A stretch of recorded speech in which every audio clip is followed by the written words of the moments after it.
J.D. Vance was with the Pope on Easter, and then the Pope dies. That's all I'm going to say. I'm just going to leave it there. You draw your own conclusions, America. No, he had a good conversation apparently with the Pope, and the Pope died. He was very, very sick in the hospital. He had pneumonia. So we're back to the voting for a new Pope. Now, if I may, let me just tell you a story that I don't think most in the media even understand, and if they do, they certainly won't touch it.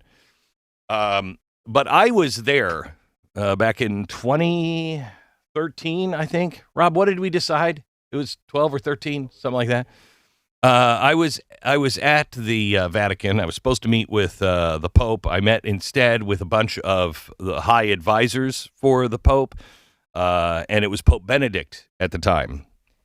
And I just want to talk to you about what I learned there and what we need to understand on this last Pope, because there was a quiet coup inside of the walls of the Vatican.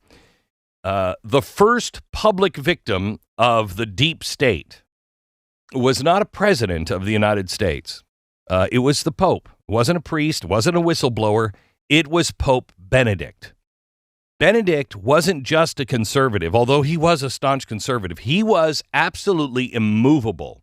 He was elected in 2005. He stood for everything the modern world wanted the church to abandon. He was moral. He had moral clarity. He was a traditionalist and a spiritual authority. And my first realization that Pope Francis was going to be none of these things is when the media was talking about, they kept doing the white smoke and the black smoke. And they finally had, I don't remember what it is, the white or the black smoke. And it came out and they knew they had a pope. And so they were waiting and they were speculating. Everybody on CNN and ABC, they were all speculating. Who could it possibly be? And they started to speculate and they would say, it's probably this cardinal. Oh, he's a real hardliner. He's going to be really bad, blah, blah, blah, blah, blah. Then they finally came up to this pope. I don't remember what his real name is, but, they mentioned him. And they said, we don't know much about him. And within 10 minutes, everybody on every network started talking about how great he was going to be. He was practically Jesus. And then when he was named Francis, he is Jesus. Or St. Francis, take your pick. And I remember looking at Oust and saying, oh boy, we're in trouble. They like him. This guy's going to be a nightmare. So you had Benedict, who would not compromise on life, no surrender on marriage, no applause for, the modern world, and the globalists hated him. The media called him rigid, progressive called him dangerous, and the machine went to work behind closed doors because that machine is in every government. And make no mistake, the Vatican is a government. Scandal after scandal, corruption, abuse, all real problems, yes, but they were used to discredit this pope and destabilize his papacy. And he refused to bend. And then suddenly in 2013, he resigns. Now, I remember when this happened, gang. Let's put this into what we now know. We now know who replaced him. We now have seen the deep state in governments all across the world, okay? We have seen people being voted for, and the deep state didn't like them, and so they say, nope, not him. We've seen them throw people into jail. Okay. So by 2013, he resigns, and he's the first pope in 600 years to resign. And it's because he was too frail. He was too tired. Biden wasn't. But Benedict was. Okay. And yet he lived.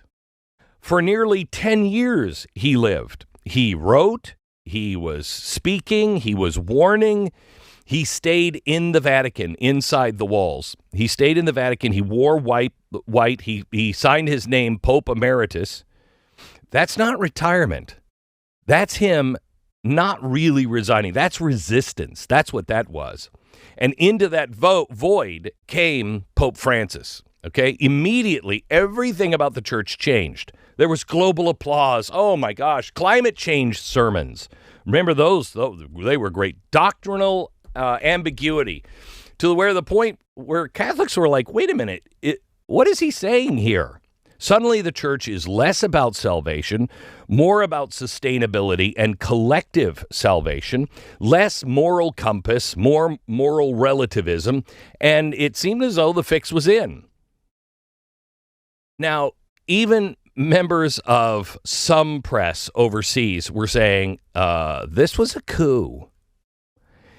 Apparently, Benedict left a box, it's called a white box, full of scandal files. And it was not a gift to Pope Francis. It was a warning. He knew, he saw it coming. So it wasn't a resignation. It was a removal from office, a soft coup by the progressive faction inside the church, who was eager to align Rome with Davos. And make no mistake, Davos was there. The UN was there. You know, all the global priorities of the UN and Davos were there that have nothing to do with God. But now the church was aligned with all of it. I remember going, as I said, we were supposed to meet with the Pope, and I went and I met with several cardinals, I think the good cardinals, and I saw stuff that I had never seen before. It was amazing. I saw the church as political and as spiritual at the same time. I'm a former Catholic, so I respect the Catholic Church. I also, I'm no dummy. It is a political organization. I think most churches can, go that direction, but especially one that's, 2,000 years old, 1,900 years old. I think it could probably go awry from time to time and go political, because that's what it was for a very long time. And I remember seeing the guy who I think was in charge. Is Jason out there? See if Jason can come in for a second. There was a guy that Jason was with me. Rob, can you open up one of those mics? Do you know? Jason, remember when we were at the Vatican? You were in the room. Remember that big map room? It was like we were in The Godfather. Yeah. Okay.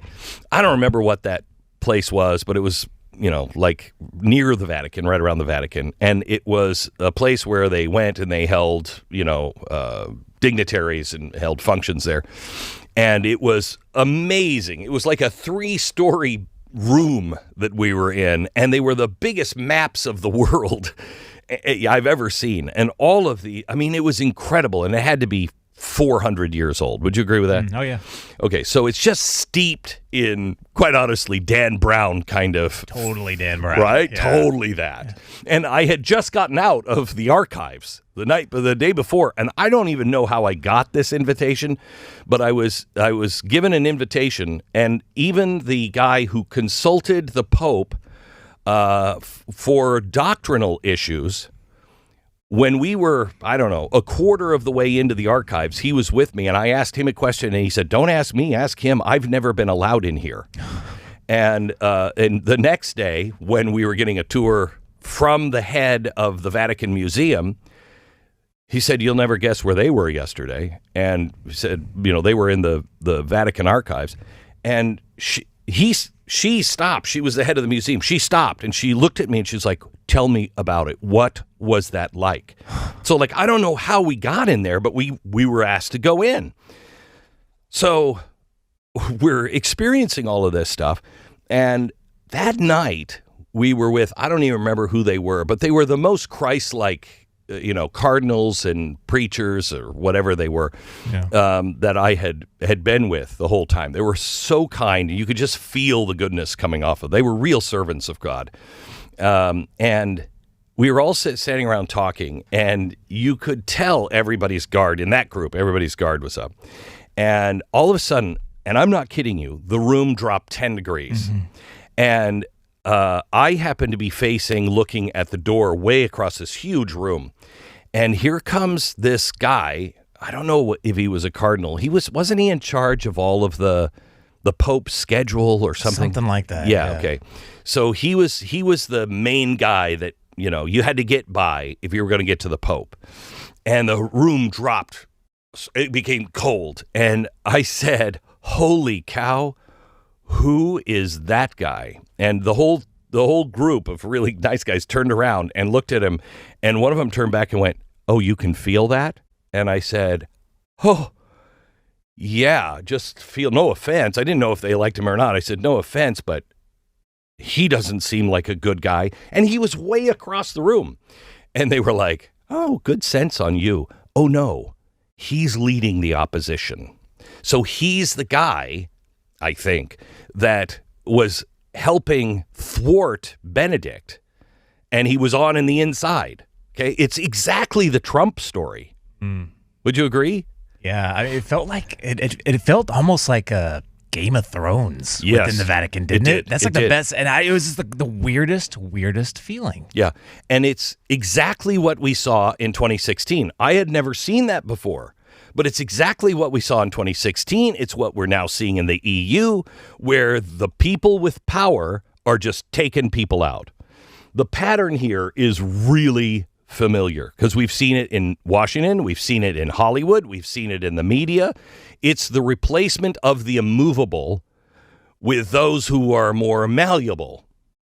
The strong replaced by the inclusive, the faithful with the fashionable. That's what happened. And this deep state doesn't just run in governments. It runs in everything. It runs in institutions. And when those institutions start to resist the world's direction, they're infiltrated, they're neutralized, and they're repurposed. And it is in everything. It happened at the Vatican. I saw it. And Pope Benedict was the warning shot that we all missed. He was the first Donald Trump, I believe. Now, what happens next? Are we going to get somebody, as the church is starting to grow again, the Catholic Church is starting to grow, and it's growing with Generation Z who are saying, we want our traditions back. We want marriage. We want truth. We want eternal truth as it's laid out in the Gospels of Jesus Christ. As it's growing, will the church grow in that direction?